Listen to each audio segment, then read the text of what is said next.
Night எல்லோரும் ஃபேமிலியாக உட்காந்து பேசிகிட்டு இருந்தோம். திடீர்னு பார்த்தா மாமா இவ்வளோ பெரிய கப்பை தூக்கிட்டு வந்துட்டாரு. ஸோ வந்து பேட்மிண்டனில் வந்து ஃபர்ஸ்ட் ப்ரைஸ் வந்து வாங்கியிருக்காங்க. எல்லாருக்குமே ரொம்ப ஹாப்பியாக இருந்துச்சு. இது வந்துட்டு ஹாரி பாட்டர் தீம் கேக். என்னோட சிஸ்டர் வந்து மந்த்லி கரெக்டாக ஆர்டர் பண்ணிடுவாங்க.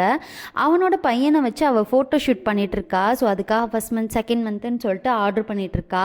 இது வந்துட்டு 1/4 kg தான். நாங்கள் ஒவ்வொரு மந்த்தும் ஒவ்வொரு ஃப்ளேவரில் புதுசாக நாங்கள் ட்ரை பண்ணுவோம். ஸோ இந்த மந்த் வந்து ஸ்ட்ராபெரி தான் வந்து பண்ணியிருந்தோம். அதுக்கப்புறமா நமக்கு நிறைய ப்ரௌனி ஆர்டர்ஸுமே வந்துட்டு இருந்துச்சு. இந்த 6 பீஸ் வந்துட்டு 1/2 kg வரும்.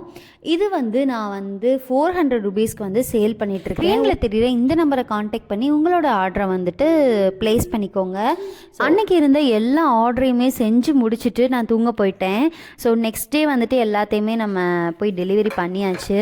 அன்னைக்கு நம்ம வீட்டில் மீன் குழம்பு, அதுக்கப்புறம் மீன் ஃப்ரை, ப்ரான் கிரேவின்னு சொல்லிட்டு எல்லாமே ரெடி பண்ணியிருந்தேன். ஸோ என்னோட மச்சானுக்காக தான் வந்து நான் ரெடி பண்ணிட்டு சாப்பிட்டு முடிச்சுட்டு ஈவினிங் போல் ஒரு பூ வைக்கிற ஃபங்க்ஷன் ஒன்று இருந்துச்சு. ஸோ அதுக்காக தான் நான் சீக்கிரமாக ரெடி ஆகிட்டு இருந்தேன். ஸோ அந்த வீடியோவை நெக்ஸ்ட்டு நான் அப்லோட் இது மாதிரி மோர் வீடியோஸ் பார்க்குறதுக்கு நம்ம சேனலை சப்ஸ்கிரைப் பண்ணி வச்சுக்கோங்க. ஸோ நிறைய பேர் வந்து சப்ஸ்கிரைப் பண்ணாமே பார்த்துட்ருக்கீங்க. ஸோ சப்ஸ்கிரைப் பண்ணிவிட்டு பாருங்கள். தேங்க்யூ, பாய்.